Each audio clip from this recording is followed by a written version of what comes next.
Hello.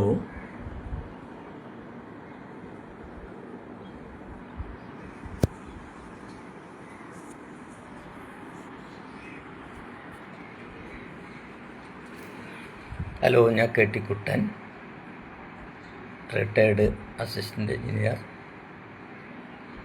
And licensed civil engineer in the Kerala state.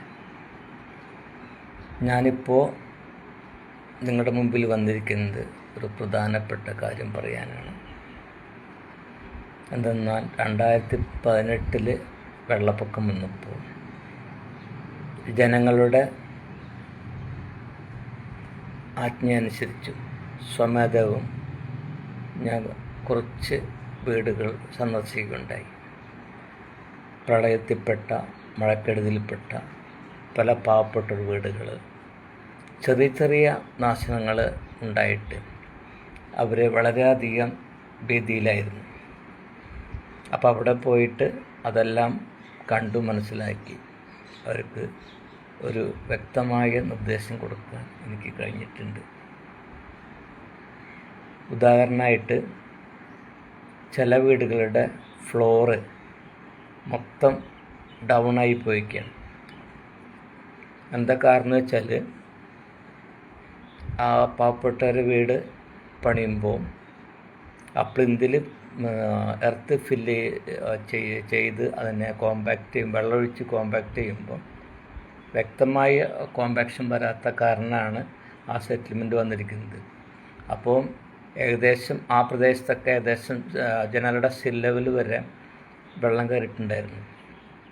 അത്രയും വെള്ളം കയറുമ്പോൾ ഓട്ടോമാറ്റിക്കലി അതിൻ്റെ ഫ്ലോറിൻ്റെ അടിയിലുള്ള എർത്തിൽ വെള്ളം നന്നായിട്ട് വരികയും അത് അലിഞ്ഞ് സെറ്റിൽമെൻ്റ് ആവുകയും ചെയ്യും.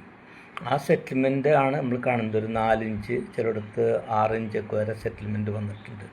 അപ്പോൾ ബേസ്മെൻറ്റ് തറ ഇങ്ങനെ നിൽക്കുന്നുണ്ട്, അതിൻ്റെ ഉൾഭാഗം ഇങ്ങനെ ഡൗൺ ആയിട്ട് പോയിട്ടുണ്ട്. അത് അവർക്കൊരു പ്രശ്നമില്ല. അത് റീഫിൽ ചെയ്തിട്ട് അവർക്ക് അതിൻ്റെ മേലെ ടെമ്പററി ഫ്ലോറൊക്കെ ചെയ്തിട്ട് അവർക്ക് ചെയ്യാൻ പറ്റും. പിന്നെ കണ്ടിരിക്കുന്നത് ചുമരിങ്ങനെ ക്രാക്കായിട്ട് നിൽക്കുന്ന ഭാഗമാണ്.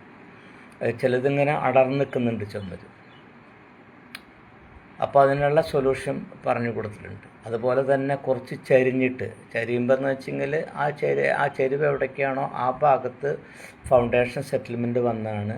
അത് വേണ്ട മാതിരി ഫൗണ്ടേഷൻ കൊടുക്കാത്ത കാരണം ഫൗണ്ടേഷൻ അവിടുത്തെ സോയിൽ നല്ല സ്റ്റേബിൾ അല്ലെങ്കിൽ നമ്മൾ മണലോ മറ്റുള്ള കോറി വേസ്റ്റൊക്കെ ഇട്ടിട്ട് നമ്മളത് സ്റ്റേബിൾ ആക്കണം. അതിൻ്റെ എർത്ത് നല്ല സ്റ്റേബിൾ ആക്കിയതിന് ശേഷമാണ് നമ്മൾ ഫൗണ്ടേഷൻ കെട്ടുക. എല്ലാവർക്കും PCC ചെയ്യാനുള്ള സാമ്പത്തികം ഉണ്ടാവില്ല. ഫൗണ്ടേഷൻ്റെ ഇടയിൽ PCC ചെയ്യുകയാണെങ്കിൽ, അതുപോലെ തന്നെ ഒരു ബീം ചെയ്യുകയാണെങ്കിൽ, ഫുട്ടിങ് ചെയ്യുകയാണെങ്കിൽ, അല്ലെങ്കിൽ പ്ലിന്തിൽ നല്ല ബീം ചെയ്യുകയാണെങ്കിൽ നമ്മൾ സെറ്റിൽമെൻ്റ് അധികം വരില്ല. അപ്പം അങ്ങനെ കുറേ ഭവിഷ്യത്തുകൾ കണ്ടിരുന്നു. അത് വ്യക്തമായിട്ട് എനിക്ക് പറഞ്ഞു കൊടുക്കാൻ കഴിഞ്ഞിട്ടുണ്ട്. എല്ലാവരും വളരെ ഹാപ്പി ആയിരുന്നു. എന്ന് വെച്ചെങ്കിൽ ഒരു രോഗം വന്നാൽ നമ്മൾ ഡോക്ടറെ കണ്ടിട്ട് അതിൻ്റെ നിർദ്ദേശം കേൾക്കുകയും ഒപ്പം തന്നെ മരുന്ന് വാങ്ങി കഴിക്കുമ്പോൾ അസുഖം മാറുന്ന പോലെ തന്നെയാണ് ഒരു വീടിന് എന്തെങ്കിലും പരിക്ക് പറ്റി കഴിഞ്ഞാൽ അത് സോൾവ് ചെയ്യാനായിട്ട് സിവിൽ എഞ്ചിനീയേഴ്സ് അത്യാവശ്യമാണ്. അപ്പോൾ അത് സിവിൽ എഞ്ചിനീയേഴ്സ് അതിൻ്റെ അഭിപ്രായം തേടുമ്പോൾ വെച്ചെങ്കിൽ അത് എക്കണോമിക്കലായിട്ടുള്ള ഒരു ഓപ്ഷനിൽ വരും. എന്ന് വെച്ചെങ്കിൽ അധികം ചിലവഴിക്കാതെ ആ വീട് പൊളിച്ചു മാറ്റാതെ സിമ്പിൾ ടെക്നിക്ക് ഉപയോഗിച്ചുകൊണ്ട് നമുക്കത് ശരിയാക്കാൻ പറ്റും. അതെന്നെ പറഞ്ഞു കൊടുത്തത്. നമ്മളൊരു പാവപ്പെട്ടൊരു വീട് വളരെ കഷ്ടപ്പെട്ട്, പ്രത്യേകിച്ച് ലൈഫ് മിഷൻ്റെ വീടുകൾ പണിതവർക്കൊക്കെ ഇനി രണ്ടാമത് പൊളിച്ച് പണിയാനൊന്നും പറ്റില്ല. അപ്പോൾ അതങ്ങനെ നിലനിർത്തിക്കൊണ്ടുള്ള റെമഡിയാണ് ഏറ്റവും ഇമ്പോർട്ടൻ്റ്. അപ്പോൾ എനിക്ക് നിങ്ങളുടെ റിക്വസ്റ്റ് ഉള്ളത്,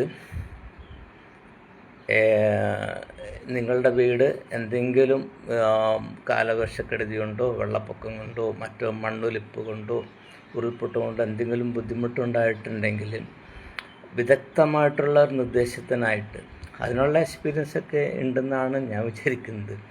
ഡിപ്പാർട്ട്മെൻറ്റിൽ 23 വർഷം ഡിപ്പാർട്ട്മെൻറ്റിൽ UAE ഒമാനിൽ ജോലി ചെയ്തിട്ടുണ്ട്. സ്വന്തമായിട്ട് കൺസ്ട്രക്ഷൻ ചെയ്തിട്ടുണ്ട്. ഇപ്പോൾ ഒരു വലിയ ലിമിറ്റഡ് കമ്പനിയുടെ പ്രോജക്റ്റ് എഞ്ചിനീയറായിട്ടാണ് വർക്ക് ചെയ്യുന്നത്.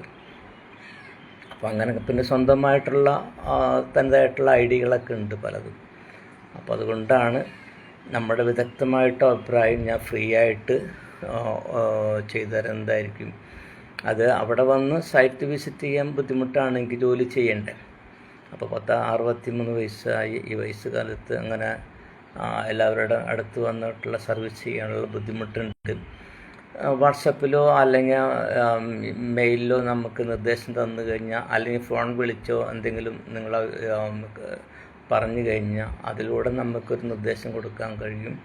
അങ്ങനെ നിങ്ങൾക്ക് എൻജിനീയറിംഗ് ഭാഗത്ത് നിന്ന് നല്ലൊരു വിദഗ്ധ അഭിപ്രായം തേടാൻ കഴിയും. എല്ലാവരും ഇതൊരു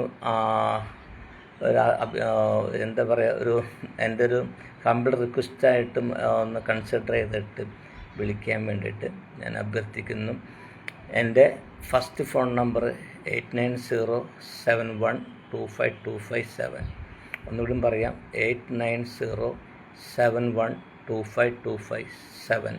രണ്ടാമത്തെ ഫോൺ നമ്പർ 9895213363. 9895213363. അതുപോലെ തന്നെ ഞാൻ സ്ഥിരമായിട്ട് ഉപയോഗിക്കുന്ന നമ്മുടെ ഇതിൽ പറഞ്ഞിരിക്കുന്ന JBM സക്സസ് സൊല്യൂഷൻ്റെ ഉള്ള ഒരു ജിമെയിലാണ് JBM success 3363@gmail.com. JBM success SUCCUSS 3363@gmail.com. ഇതിലേക്ക് നിങ്ങൾക്ക് മെയിൽ അയച്ചാലും നമുക്ക് അഭിപ്രായം പറയാൻ കഴിയും. എല്ലാവരും തുടർന്ന് എൻ്റെ വീഡിയോ കാണണം, എൻ്റെ ഫേസ്ബുക്ക് കാണണം, ലൈക്ക് ചെയ്യണം, അതിനുള്ള വേണ്ട കാര്യങ്ങളെല്ലാം ചെയ്തു തരണമെന്ന് അപേക്ഷിക്കുന്നു. ഓക്കെ.